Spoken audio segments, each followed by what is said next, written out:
Hello there, guys. How are you doing? Let's start our class today.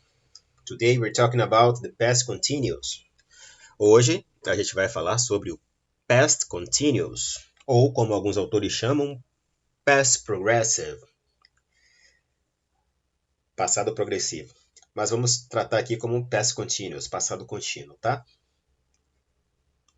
Let's start. Bom, o past continuous é utilizado para indicar ações que estavam acontecendo no passado, mas que não foram concluídas, não foram terminadas, ok? Vamos ver esse exemplo aqui.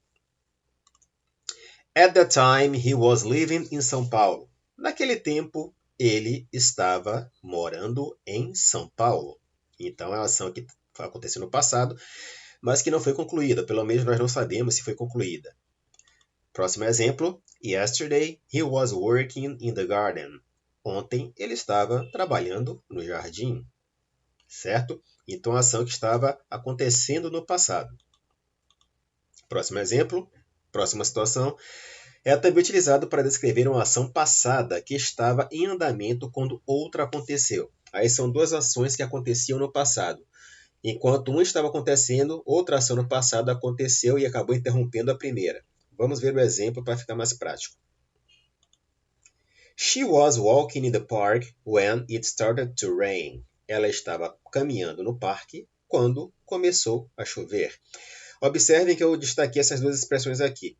Em vermelho está o past continuous, que é o tempo que a gente está utilizando agora, e em azul está a estrutura no simple past, passado simples, tá? Essa ação estava em execução, estava em andamento no passado, quando essa ação aqui, representada pela palavra destacada em azul, que está no simple past, aconteceu e interrompeu. O simple past vai estar o link do vídeo lá na página da plataforma para vocês darem uma olhada, tá? É importante que vocês vejam também para dar uma revisada. Então, como é que vai ficar essa frase? Ela estava passeando no parque quando começou a chover. Essa ação foi interrompida por essa ação daqui de baixo. Beleza? Next one. Michael was taking a shower when the phone rang. Michael estava tomando banho quando o telefone tocou. Mais uma vez, a ação que estava ocorrendo no passado foi Michael estar tomando banho, quando foi interrompido por uma outra ação no passado, que é o telefone tocar. Então, Michael estava tomando banho quando o telefone tocou. Michael was taking a shower when the phone rang. Como é que eu faço as estruturas dos past continuous nas formas afirmativa, negativa e interrogativa? É isso que a gente vai ver agora e eu quero que vocês prestem bastante atenção nessa parte, tá? Não é difícil, mas tem que ter atenção. Vamos lá. Forma afirmativa. Eu destaquei aqui em laranja a primeira pessoa do singular, I, e as pessoas da terceira pessoa do singular, he, she e it. Por quê? Elas vão ter uma pequena alteração aqui na forma do verbo, tá? Eu vou explicar com calma. Vem comigo que a gente vai ver isso direitinho. Qual é a estrutura que eu vou utilizar para formar o past continuous na forma afirmativa? Primeiro, vai vir o sujeito, que está aqui nessa primeira coluna, tá? O sujeito, como eu já cansei de falar para vocês, são os pronomes ou nomes de pessoas que podem ser substituídos pelos pronomes, tá? I, you, he, she, it, we, you and they. Aqui na segunda coluna eu vou colocar a forma no passado do verbo to be, que vocês viram na quinta série, que pode ser was ou were. O was só é utilizado para a primeira pessoa do singular e para a terceira pessoa do singular. I was, he was, she was, it was. Na segunda pessoa do singular e na primeira, segunda e terceira do plural, eu utilizo were. You were, we were, you were, they were. E aqui na terceira coluna eu coloco o verbo no gerúndio, tá? Ou seja, o verbo mais essa terminaçãozinha ing, que a gente conhece como gerúndio, que a gente também vai ver lá na frente. Então, recapitulando. Primeira coluna, na afirmativa, eu coloco o pronome, ou sujeito.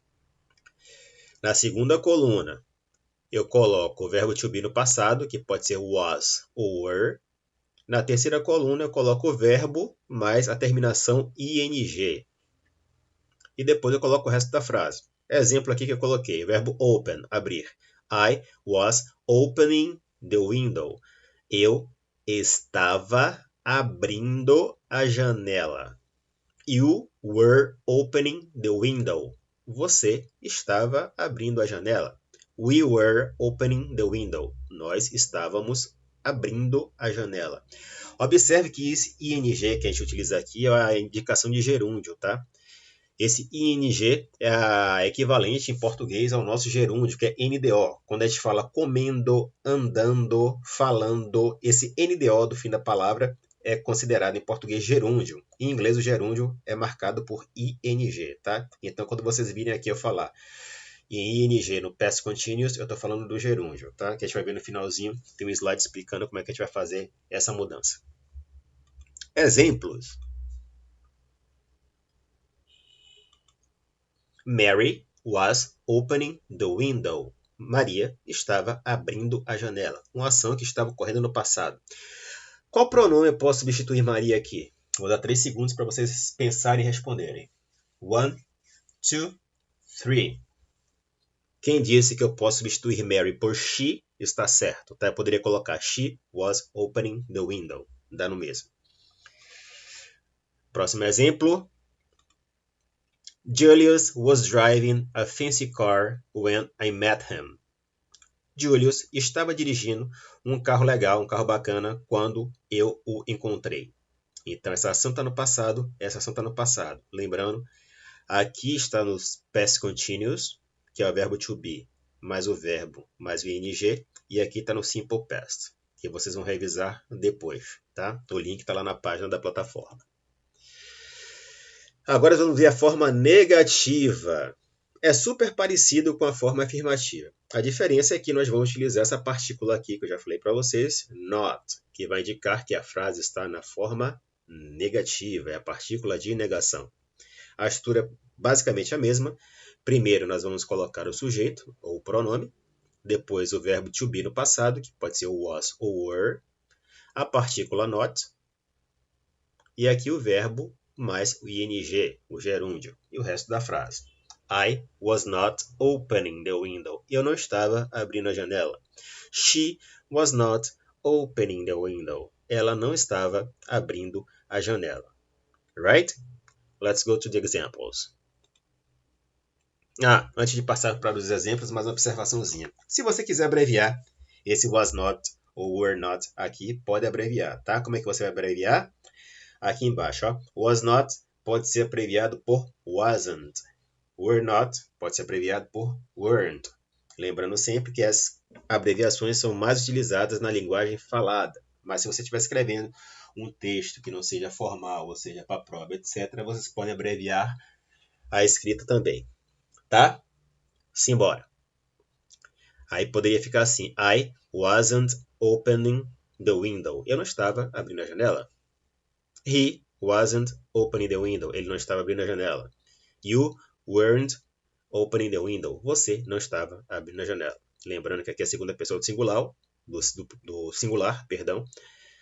Você. E aqui embaixo é a segunda pessoa do plural. Vocês. Agora sim os exemplos.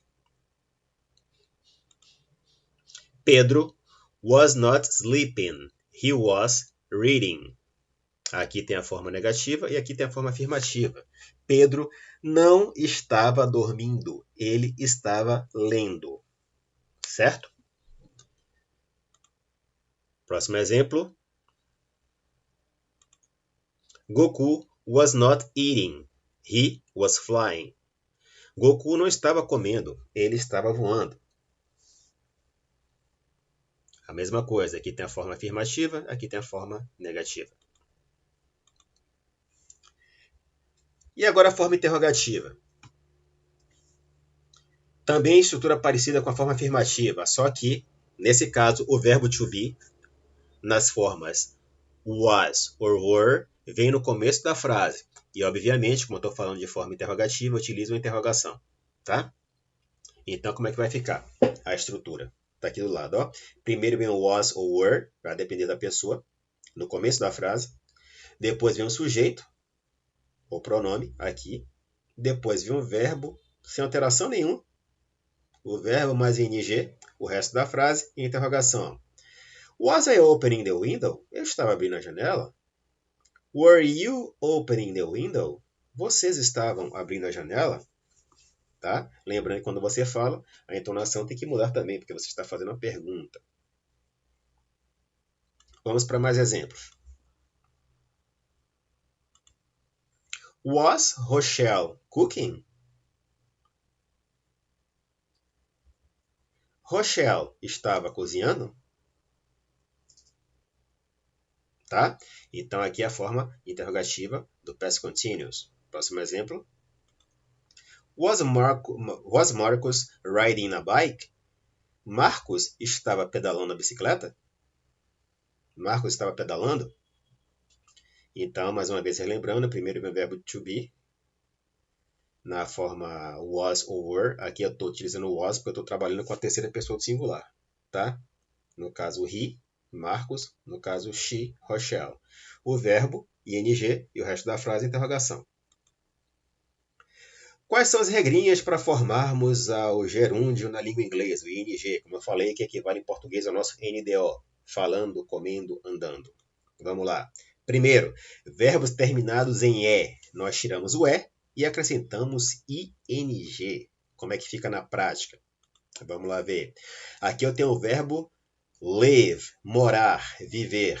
Vamos ver a frase. Nuno was living in London last year. Nuno estava morando em Londres no ano passado.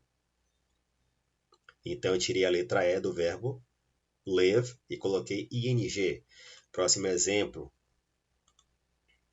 O verbo ride, que a gente acabou de ver no slide anterior. Marcus was riding a bike. Eu tirei o E de ride e coloquei ing. Super fácil. Segunda ocorrência. Verbos terminados em Y. Apenas acrescentamos ing. Não muda nada do verbo, a gente só coloca ing no final. Aqui eu tenho o verbo buy, comprar. She was buying a gift to her mother. Ela estava comprando um presente para a sua mãe. Aqui o verbo termina em Y, eu simplesmente coloco ing, sem alterar nada. Próximo. Study. Aqui também o verbo termina em Y. Como fica na frase? Mr. Bean was studying math. Mr. Bean estava estudando matemática. Terceira ocorrência. Verbos terminados em IE. Nós tiramos o IE, jogamos fora, e acrescentamos ING. Ou seja, nós tiramos o IE e no lugar colocamos YING. Exemplo. O verbo die. O verbo morrer. Many people were dying from the novel coronavirus. Muitas pessoas estavam morrendo pelo novo coronavírus. O verbo termina com IE, e como a regrinha aqui falou, eu tiro o IE, jogo fora e coloco YING no lugar. Tá? Próximo exemplo. O verbo lie, mentir. Todo mundo conhece esse personagem aqui das histórias, né? Pinóquio was lying. Eu tirei o IE e coloquei o YING. Pinóquio estava mentindo. Quarta regrinha. Verbos com a sílaba terminados em consoante, precedida de vogal, repetimos a última consoante e acrescentamos ING. Vamos ver como fica na prática. Aqui eu já tenho um verbo na própria ilustração, ó, stop, que significa parar, stop. Aí coloquei a frase, the clown was stopping the car. O palhaço estava parando o carro. Stop é uma palavra com um verbo com a sílaba só. Ela termina com a letra P. E como a regra fala, palavra com a sílaba só, terminadas em consoante, e antes dessa consoante tem uma vogal, eu dobro a última consoante e acrescento ING. Então aqui eu dobrei o P e coloquei ING. Fica com dois P's. Stopping. Próximo exemplo. O verbo rob. Super fácil também. Palavra cognata, tá? Roubar. That guy was robbing the store. Aquele cara estava roubando a loja. É uma palavra com uma sílaba só, termina com consoante. Antes da consoante tem uma vogal. Eu vou fazer o quê? Eu vou dobrar essa última consoante e acrescentar ing. Robbing. That guy was robbing the store. Quinta regrinha. Verbos com duas sílabas e com a segunda sílaba tônica, ou seja, a sílaba mais forte na pronúncia, repetimos a última consoante e acrescentamos ing. Vamos lá ver como fica. Control. Eu tenho duas sílabas. Control. E essa última sílaba é a tônica. Control. She was controlling the ball beautifully in the game. Ela estava controlando a bola lindamente durante o jogo, no jogo, tá? Então, aqui, essa é uma palavra de sílaba, com duas sílabas. A última sílaba é a sílaba tônica. Eu dobro a última letra, o L, e acrescento ing. She was controlling the ball beautifully in the game. Expressões usadas com past continuous e o simple past. Tem algumas expressões que são bem comuns de serem utilizadas com esses dois tempos verbais, tá? Quando vocês virem essas expressões, vai ficar mais fácil identificar que eu estou falando do simple past ou o past continuous. Quais são elas? Yesterday, ontem. Last week, semana passada. Last month, mês passado. Last year, ano passado. At the time, naquele tempo. 10 years ago, 10 anos atrás. Certinho? Bom, pessoal, como eu falei, eu vou colocar esse vídeo na plataforma hoje. Dê uma revisada também no Simple Past, tá? Que a gente vai precisar de trabalhar com esses dois tempos verbais aqui no Past Continuous. A gente já vai ter também, tá? Faça uma atividade para que a gente possa dar continuidade ao nosso conteúdo. Study hard and see you soon. Bye bye, guys.